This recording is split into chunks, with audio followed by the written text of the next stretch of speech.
Graça e paz, irmãos e irmãs, graça e paz. Vamos para mais um estudo da Palavra de Deus, hoje pela manhã, nossa escola dominical. Sejam bem-vindos, aqueles que já estão conectados, aqueles que vão assistir depois.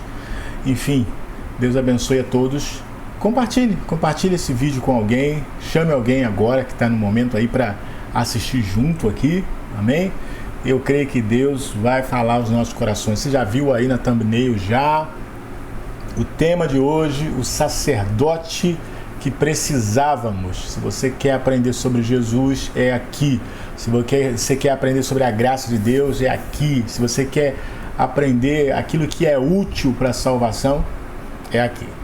Amém? Glória a Deus, louvado seja o nome do Senhor. Então já curte o vídeo aí, compartilha o vídeo, né? Vai no seu Facebook, no seu WhatsApp, enfim, vamos compartilhar, porque eu creio que o Senhor vai falar conosco.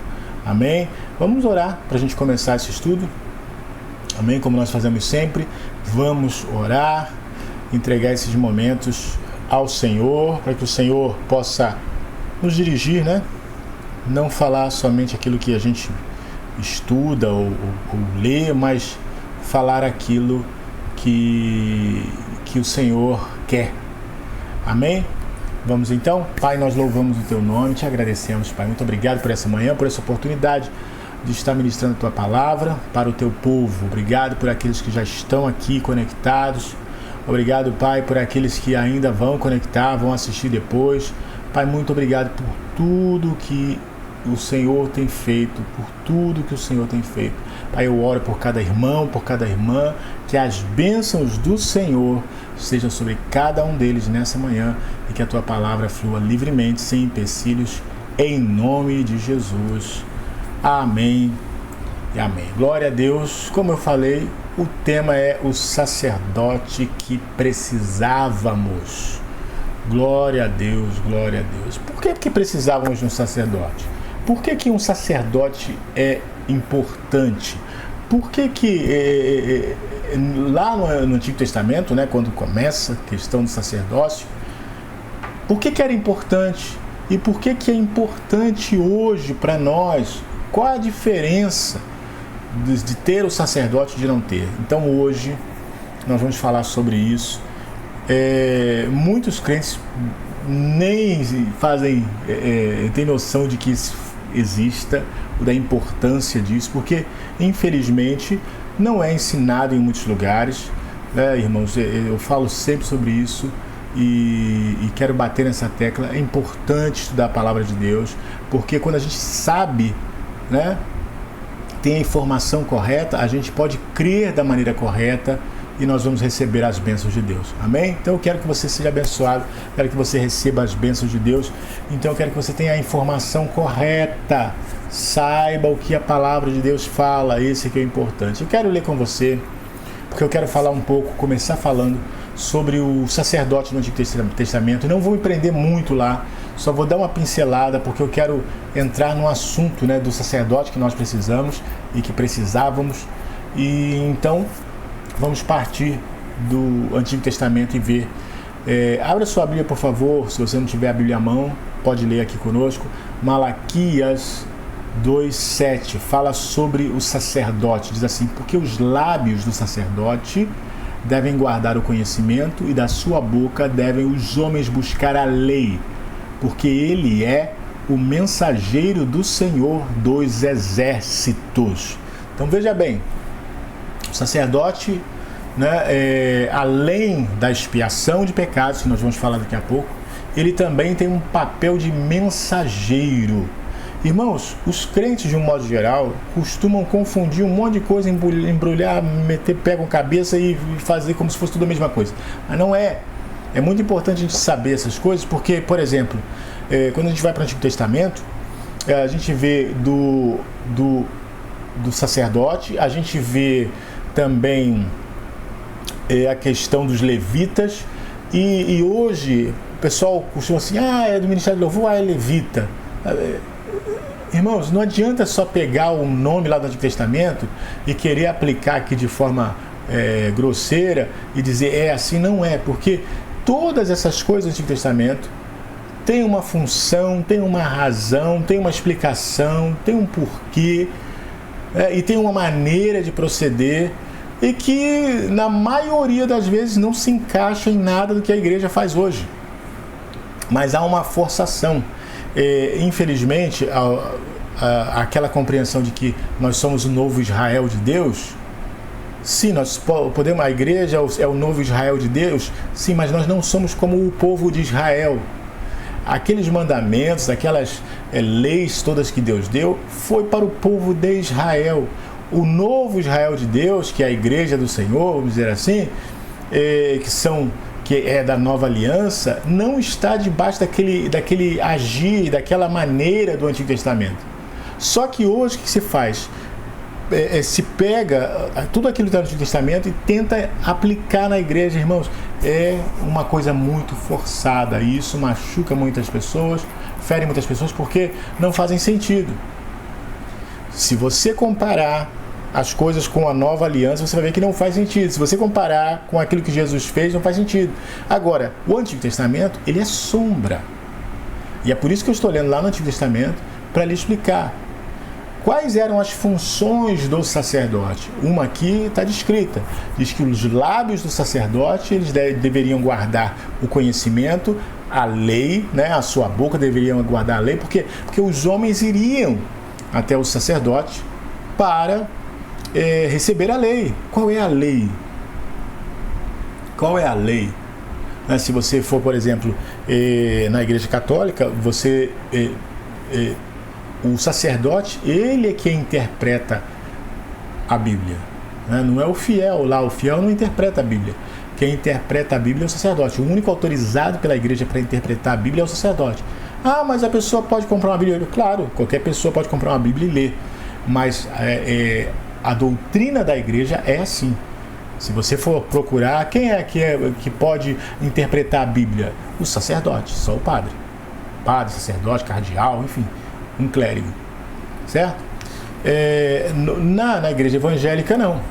Por causa da reforma protestante, o que Lutero fez? Colocou a Bíblia na mão de todo mundo, né, para que todo mundo pudesse ler e interpretar a Bíblia. Ler e interpretar a Bíblia, certo? Mas aí virou bagunça. Não, isso foi libertação, irmãos. Verdade, né? Não vou entrar no mérito da história aqui, mas foi uma libertação.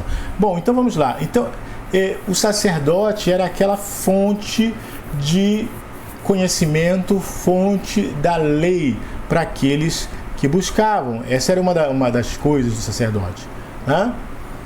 Também em Ezequiel 45, 19, 22 diz que e o sacerdote tomará do sangue do sacrifício pelo pecado e porá dele nas ombreiras da casa e nos 4 cantos da armação do altar e nas ombreiras da porta do átrio interior. Assim também farás no 7º dia do mês pelos que erram e pelos que erram e pelos príncipes.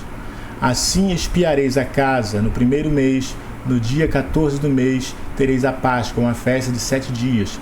Pão ázimo se comerá, e no mesmo dia o príncipe o príncipe preparará por si e por todo o povo da terra um bezerro como oferta pelo pecado. Então veja bem, a função do sacerdote era uma função essencial. Essencial. Por quê? Porque o sacerdote era aquele que tomava o sacrifício e apresentava em função dos homens. Talvez hoje as pessoas não entendam isso porque não compreendem direito a história. Deixa eu explicar. Você não tinha como se chegar a Deus. Você entende? Como assim, pastor? Não tinha. Mas se eu orasse, não tinha. Mas se eu pedisse, não tinha. Mas se eu fosse direto a Deus, como a gente faz hoje, oração, não tinha. Não tinha. Mas eles não oravam com isso? Claro que eles oravam. A oração, falar com Deus, a devoção deles, eles tinham. Mas eles precisavam de um mediador, e o sacerdote era esse mediador que fazia com que as suas orações, os seus sacrifícios, tudo aquilo que você fizesse para Deus fosse aceito. Você não poderia você mesmo pegar, vou pegar e vou sacrificar aqui o animal e vou fazer, não, precisava do sacerdote. Porque eu pequei, eu ia para o sacerdote e precisava. Então, o sacerdote é uma pessoa fundamental, não apenas para o indivíduo, mas para a nação inteira. Por que para a nação inteira? Porque também o sumo sacerdote, uma vez por ano, oferecia o sacrifício por ele mesmo e pelo povo todo. Então, veja bem, num período em que não se acessava a Deus diretamente, os homens precisavam de um sumo sacerdote ou de um sacerdote para que o sacerdote apresentasse as suas petições diante de Deus, as suas causas diante de Deus, os seus sacrifícios diante de Deus. Você está entendendo como é que a figura do sacerdote era importante? É isso que a gente precisa entender. A figura do mediador era extremamente importante. Extremamente importante. Então, agora eu quero começar a falar do sacerdote que nós precisávamos. Porque qual a diferença que ele vai fazer na nossa vida, irmãos? Tudo na nossa vida depende desse sacerdote. Suas orações, suas bênçãos, suas respostas, a sua, vamos dizer assim, a sua salvação, tudo que diz respeito de você a Deus, você depende desse sacerdote. Você precisa dele. Nenhuma pessoa no mundo, pode ser pastor, bispo, pode ser quem for, pode dispensar o sacerdote. Não. Nós precisamos dele. Então, eu quero introduzir aqui, você sabe que eu estou falando de Jesus, não é nenhuma novidade, mas eu quero colocar aqui algumas coisas. Olha só o que Hebreus fala ainda a respeito da figura do sacerdote, né? E do sacerdote é o seguinte: a gente fala dos levitas, né? E o sacerdote levítico, porque o sacerdote, ou o sacerdócio, ele foi colocado sobre a família de Levi, né? A tribo de Levi. Então é por isso que é levita, né? Porque é da tribo de Levi. E o sacerdócio foi sobre essa família. Né? Quando a gente volta na história, lá no pé do Monte Sinai, quando fizeram o bezerro de ouro e aquela coisa toda, e os levitas se afastaram, não se juntaram àquela rebeldia, por causa disso eles foram escolhidos para serem os que guardariam a casa de Deus e as coisas de Deus. Então, esse era o sacerdócio em Israel, segundo a família de Arão, segundo os levitas. Porém, olha só o que está escrito aqui.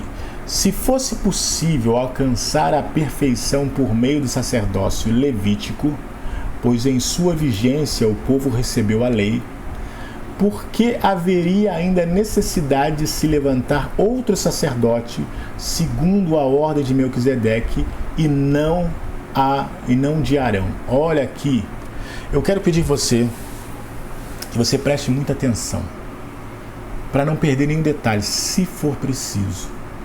Volte esse vídeo algumas vezes, faça anotações, porque, irmãos, isso aqui é tão importante, tão essencial para os crentes. Se os crentes soubessem, sabe, eu fico assim às vezes, não só a respeito da Bíblia, mas às vezes tem informações sobre qualquer outro assunto que são essenciais, são vitais. E aí você fala para a pessoa e a pessoa está despercebida e está assim, você fala, não, é isso aqui, ó.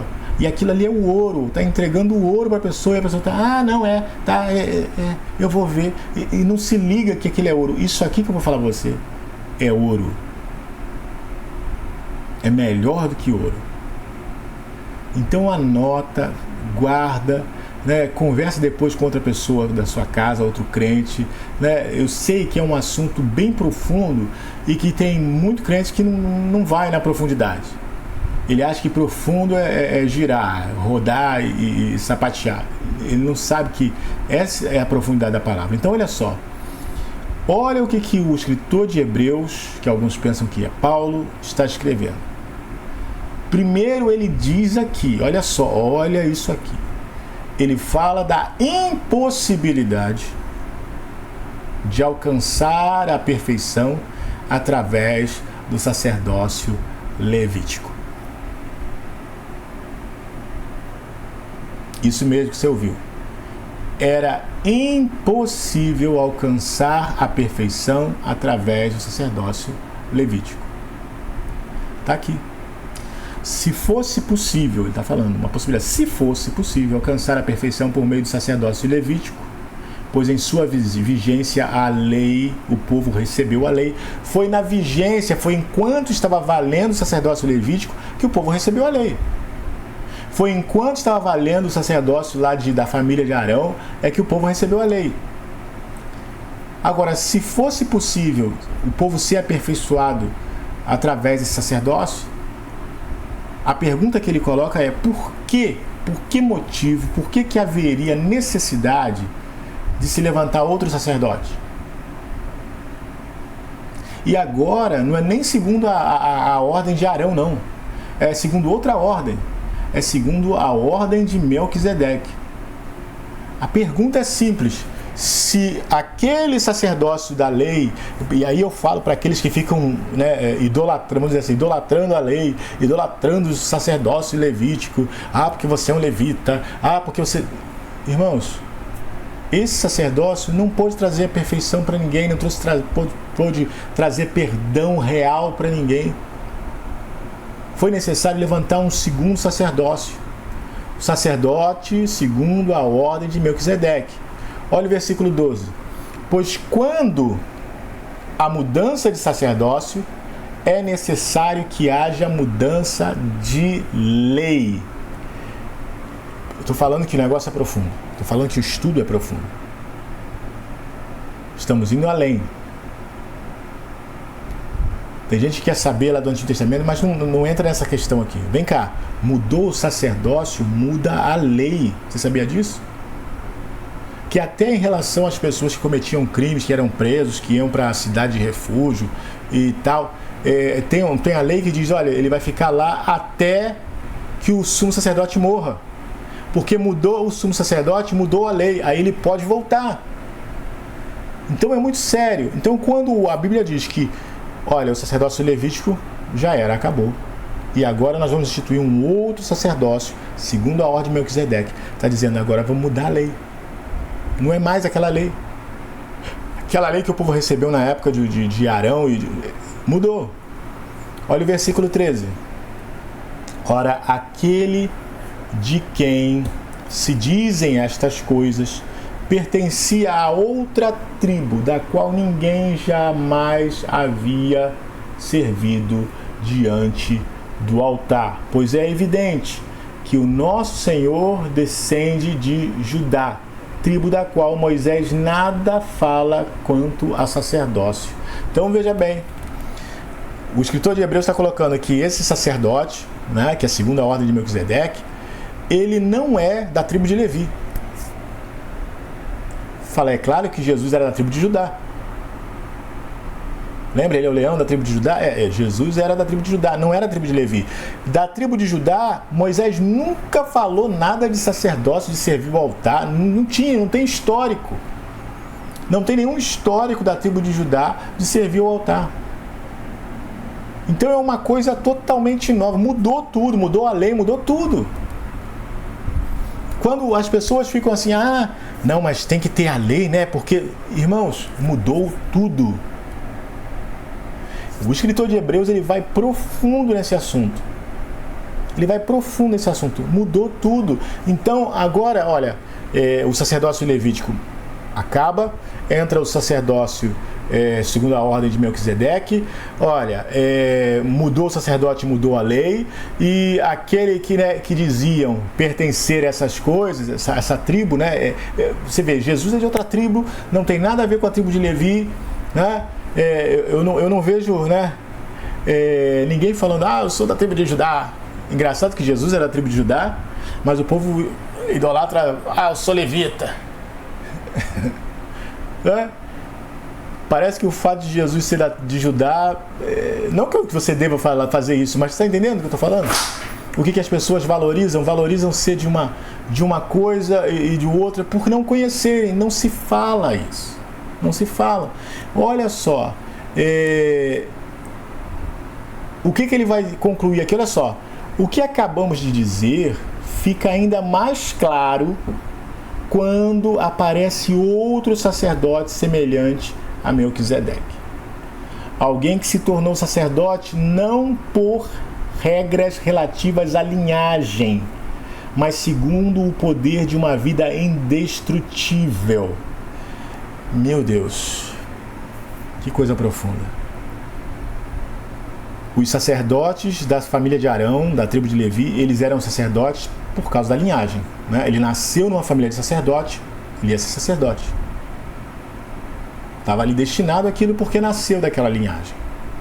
Jesus não. Jesus, ele se torna sumo sacerdote segundo o poder de uma vida indestrutível. Ele não morre nunca. Esse sacerdócio agora não morre nunca, não acaba. Os sacerdotes do passado, todos eles morreram. Por isso que era necessário ter outro sacerdote, outro sacerdote, outro sacerdote. Jesus não. Ele, assim como Melquisedeque, porque a Bíblia fala de Melquisedeque, né, que não tem início de dias nem final. Jesus é o sumo sacerdote que tem uma vida indestrutível. Por isso esse sacerdócio é segundo o sacerdócio de Melquisedeque. Coisa interessante, né?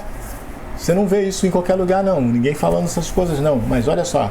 Olha só.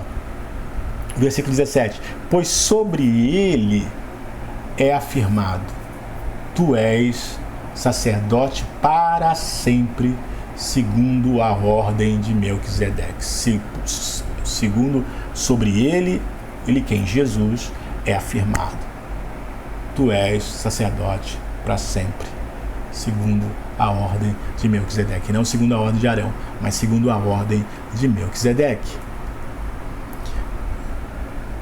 Versículo 18. A ordenança anterior é revogada, porquanto era fraca e inútil, pois a lei não havia aperfeiçoado coisa alguma, sendo introduzida uma esperança superior, pela qual nos aproximamos de Deus.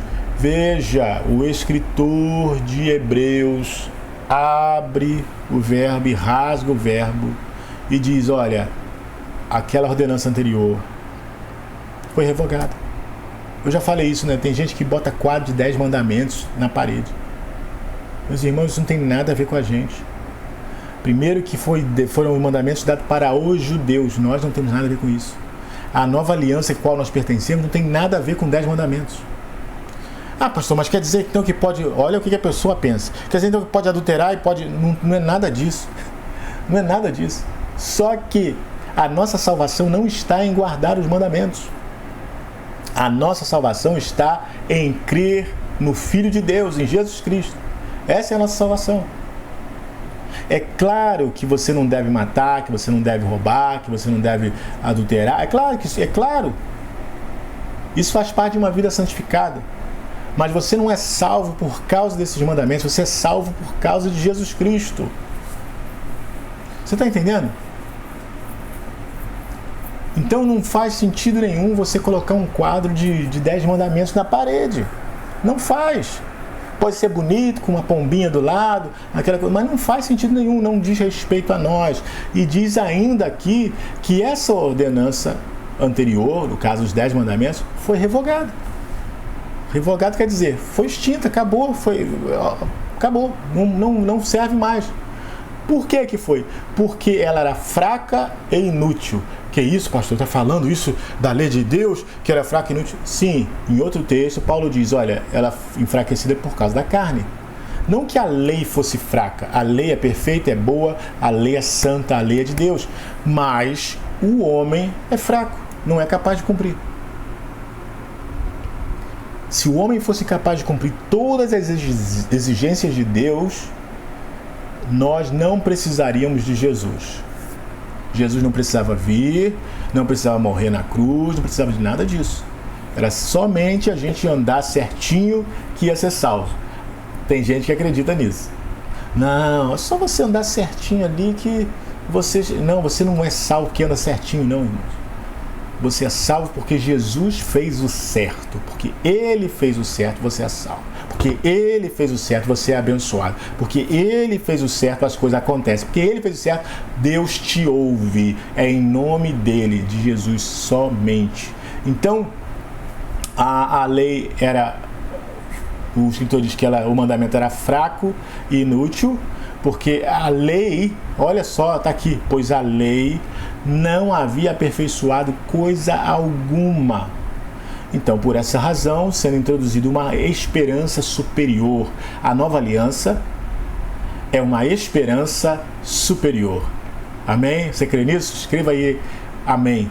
A nova aliança é uma esperança superior, pela qual, voltando, nos aproximamos de Deus.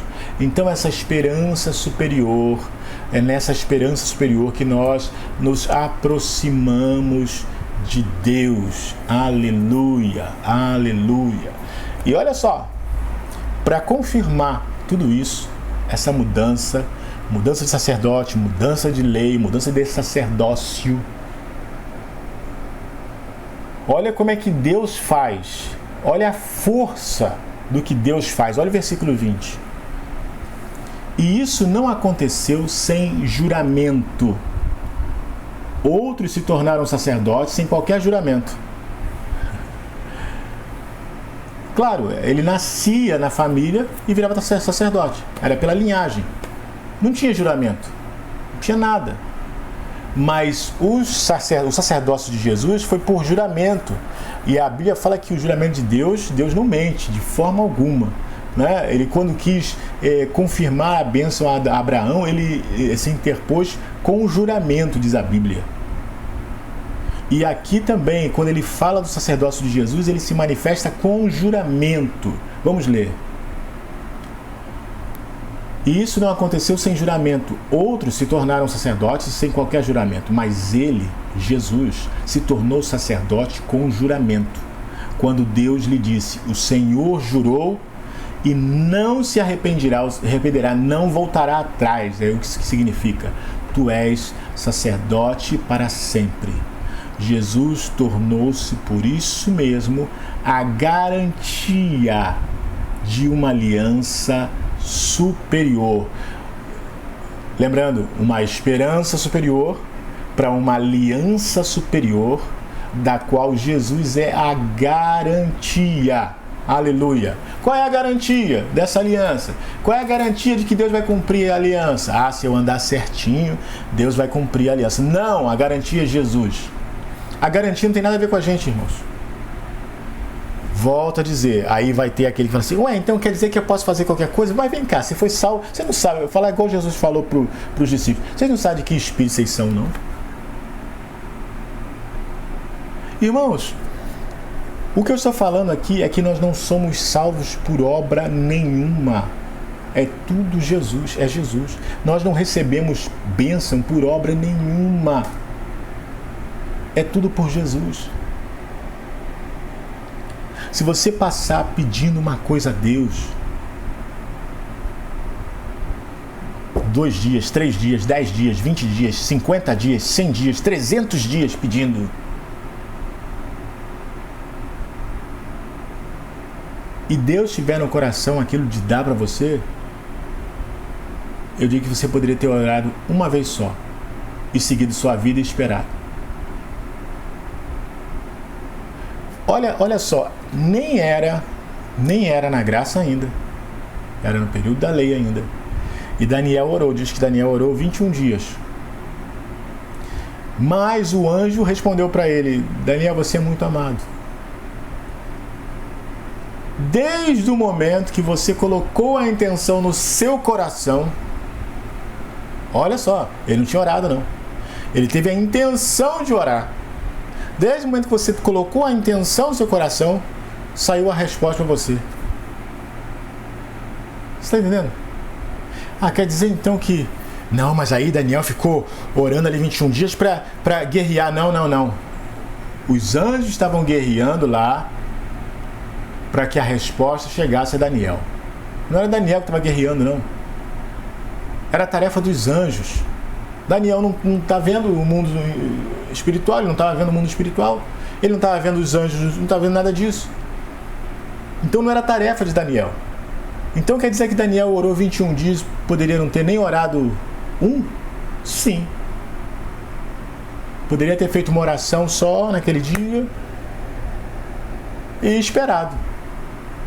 É verdade, porque a Bíblia diz, não sou eu que estou falando, não estou inventando nada.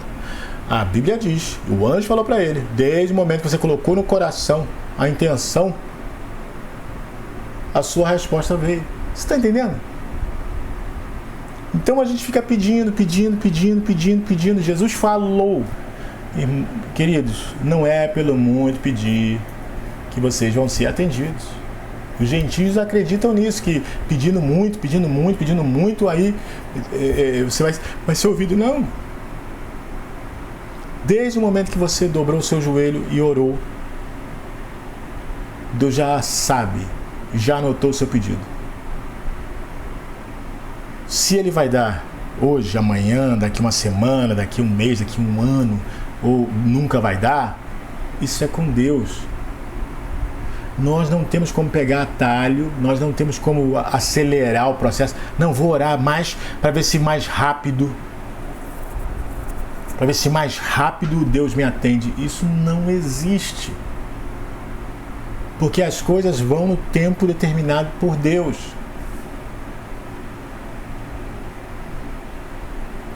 Amém? Parece duro isso, mas não é. Isso é depender de Deus. As coisas vão no tempo determinado por Deus.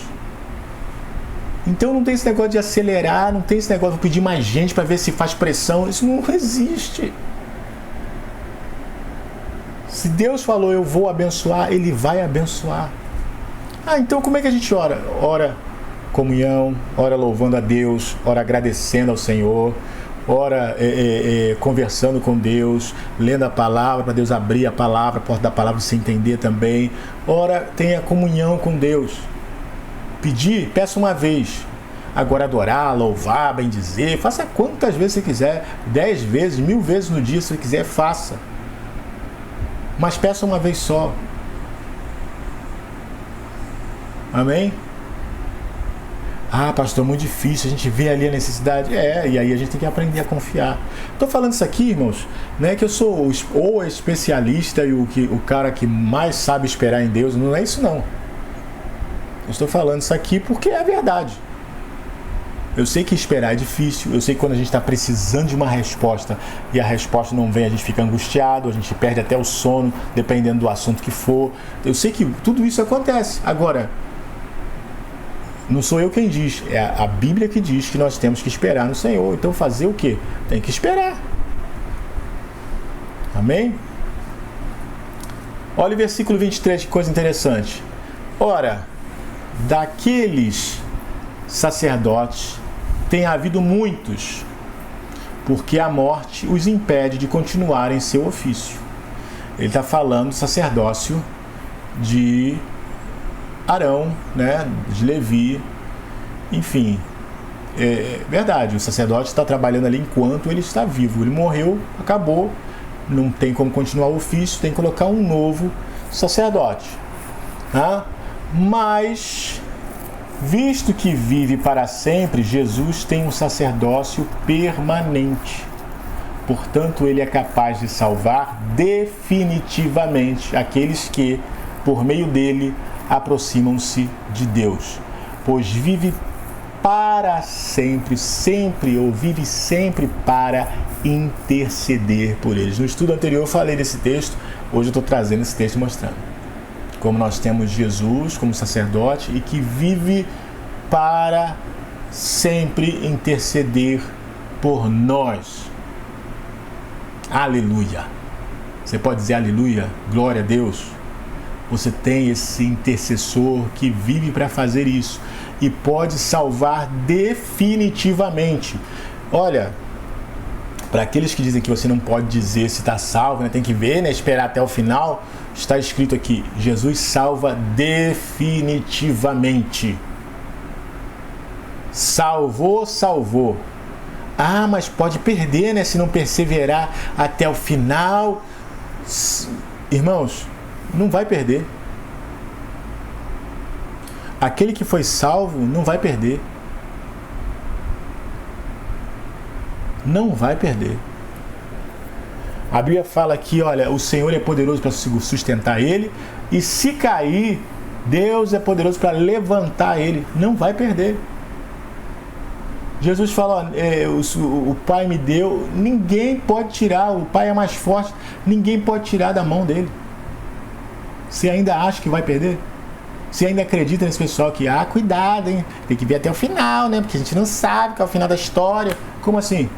É igual os casamentos hoje. Não, casei, mas tem que ver, né? Porque não sei, né? Pode ser que eu separe. Ué, eu tô com Jesus assim também? Não, eu sou crente, né? Mas não sei, amanhã eu posso, não sei. Como assim amanhã? Irmãos, é um caminho sem volta. Nós podemos errar sim, pecar, porque ainda estamos na carne, sim, mas afastar de Jesus não. Errou, levanta. Sujou o pé, lava o pé, como Jesus falou, só precisa lavar o pé, levanta de novo. Você é de Jesus. Não tem esse negócio de, eu tô afastado. Já tem 1 ano que eu tô afastado. Já vai fazer 6 meses que eu tô afastado. Não tem esse negócio. Você é de Jesus. Que história é essa? Não tem volta. É um caminho sem volta.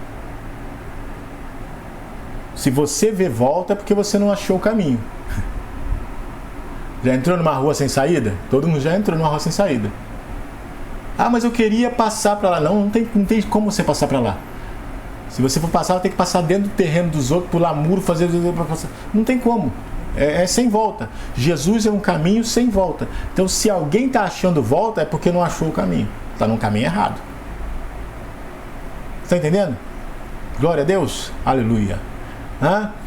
Então, olha só. Ele vive para sempre para interceder por aqueles que precisam se aproximar de Deus. E chegamos ao versículo 26, que diz: é de um sumo sacerdote como este que precisávamos. Aleluia, aleluia. Você precisava desse sumo sacerdote? Eu precisava de um sumo sacerdote como esse. O escritor de Hebreus concluiu isso. É de um sumo sacerdote como este que precisávamos. Como é que ele é? Quais são as características dele? O que ele tem de diferente do sacerdote do passado? Né? O que é? Vamos lá, olha só. Santo, imaculável ou inculpável, puro, separado dos pecadores, exaltado acima dos céus. Ao contrário dos outros sumos sacerdotes, ele não tem necessidade de oferecer sacrifício dia após dia. Primeiro por seus próprios pecados e depois pelos pecados do povo. E ele fez isso de uma vez por todas quando a si mesmo se ofereceu. Pois a lei constituiu sumos sacerdotes a homens que têm fraquezas, mas o juramento que veio depois da lei constituiu o Filho perfeito para sempre. Aleluia, aleluia, glória a Deus. Meu Pai do céu, que maravilha, que maravilha, glória a Jesus. Então é de um sumo sacerdote assim que nós precisávamos. Santo, inculpável, puro, separado dos pecadores, exaltado acima dos céus. Aleluia. Está acima dos céus, acima dos querubins. Ao contrário dos outros, né, que ele não tem necessidade, Jesus não tinha necessidade de oferecer sacrifício por ele mesmo. Os outros sacerdotes tinham. Jesus não tinha necessidade de oferecer esse sacrifício por ele mesmo e por todos, todo ano. Não, ele fez isso uma vez por todas. Ofereceu a si mesmo. Ele era o sumo sacerdote, ele era a oferta. Aleluia. E ele era o recebedor, o Deus que recebe a oferta. Aleluia. Esse é Jesus. Se ofereceu a si mesmo, né, Porque a lei, isso aqui é demais, vou voltar aqui o versículo 28, olha só. Pois a lei constituiu sumos sacerdotes a homens que têm fraquezas. Isso foi o que a lei fez. Como é que a lei constituiu o sacerdote? Homens fracos como nós. Homens fracos, homens que pecam, homens que são sujeitos. Você sabia que o sumo sacerdote, antes de entrar no Santo dos Santos, né, na noite anterior, ele ficava rodeado dos sacerdotes que ficavam lendo a lei para ele a noite inteira, para ele nem cochilar. Ele não podia cochilar, ele não podia dormir, nada. Ele ficava acordado e eles ficavam em volta falando da lei para ele, citando a lei para ele. Para quê? Para que não acontecesse dele cochilar e de repente ter um sonho e pecar contra o Senhor. Então ele ficava ali vigiando para poder entrar no Santo dos Santos, para o sacrifício ser aceito. Olha só que situação. Olha só que situação. Esse era o tipo de sacerdote que a lei produziu. Fraco, como nós, fracos. Mas o juramento, Deus jurou, lembra? Jurou, eu juro, eu não vou me arrepender, que é sacerdote para sempre. Pelo juramento, constituiu o Filho, que é perfeito para sempre. Aleluia, esse é Jesus. Jesus que é o sumo sacerdote perfeito para sempre. Bom, pastor, e o que isso interfere na minha vida? Se você assistiu desde o início, você sabe que você precisa de um sacerdote para tudo. Mas agora não de um sacerdote humano, né? Nós como carne e osso, não cheio de fraquezas, não. Você tem Jesus. Ele é o perfeito sumo sacerdote que intercede por nós diariamente, vive para interceder por nós, que leva nossas petições até o Senhor, até Deus. É Ele que faz tudo. É pelo sangue dele, é através dele que nós somos abençoados. Se você recebe uma cura, é através dele. É por isso, irmãos, que eu digo, eu tenho visto muitas mensagens assim de outros pastores, dos pregadores, né? Tenho ido a algumas igrejas e vejo lá o pregador pregando. As pessoas gostam muito do Antigo Testamento, não há problema nenhum com isso. Só que elas não apontam, porque o Antigo Testamento é a sombra, eles não apontam para Jesus, não finalizam em Jesus. Eles passam o tempo todo no Antigo Testamento, falam da história ali, seja Davi, seja Sansão, seja qual for a história. Jesus não entra, não tem desfecho da graça de Deus, não tem desfecho de Jesus, não tem nada. É só aquilo ali, eles só falam da sombra. E estão como os judeus do passado que só conheciam a sombra. Os crentes de hoje estão da mesma forma, só conhecem a sombra. Ah não, pastor, mas eu oro em nome de Jesus. Claro, todo mundo, até papagaio faz isso. Só repetir. Mas agora, você sabe exatamente por que você ora em nome de Jesus? Essa aqui é a razão, ó. Porque ele é o sacerdote que nós precisávamos. Aleluia. Então é essa a razão de tudo. Glória a Deus, louvado seja o nome do Senhor. Nosso tempo já foi embora. Deus abençoe. Eu quero orar com você para a gente terminar esse estudo nessa manhã. Compartilhe esse estudo, manda para muita gente. Eu sei que um estudo de 40 minutos, 43 minutos está dando aqui. As pessoas, eu assisti, eu fico cansado, né? Mas é isso aqui que dá alimento, isso aqui que dá esperança, isso aqui que dá crescimento espiritual, né? Eu costumo dizer, olha, não precisa ficar olhando para minha cara. Coloca lá o som, aumenta lá, vai ouvindo só. Não precisa olhar para minha cara. Vai ouvindo, vai escutando as palavras, porque a minha cara não importa.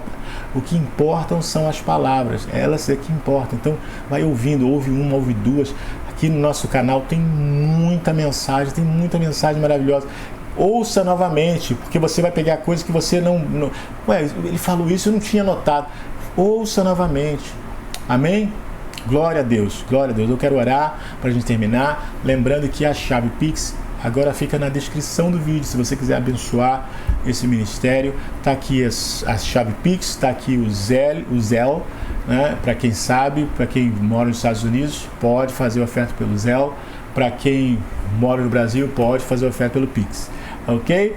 Vamos orar e vamos encerrar em nome de Jesus. Pai, nós louvamos o Teu nome, te agradecemos, meu Deus. Muito obrigado por essa oportunidade maravilhosa, pelo estudo da Tua Palavra. Obrigado porque Jesus é aquilo que precisávamos. Ele supre todas as nossas necessidades e nós louvamos ao Senhor por isso. Obrigado por Jesus Cristo. Obrigado porque Ele deu o seu sangue por nós. Obrigado porque Ele morreu, Ele desceu até as mais profundezas da terra, mais profundo da terra, para que nós tivéssemos vida e vida com abundância. Meu Pai, oro pelos meus irmãos, pelas minhas irmãs, abençoa a vida deles, aqueles que ofertam nesse ministério, que têm amado a nossa vida, têm amado essa obra, abençoa também, ó Pai, eles de forma extraordinária. Pai, que em nome de Jesus Cristo, o teu poder, a Tua graça se manifeste de forma extraordinária sobre a vida dos meus irmãos. Eu oro, Pai, em nome de Jesus.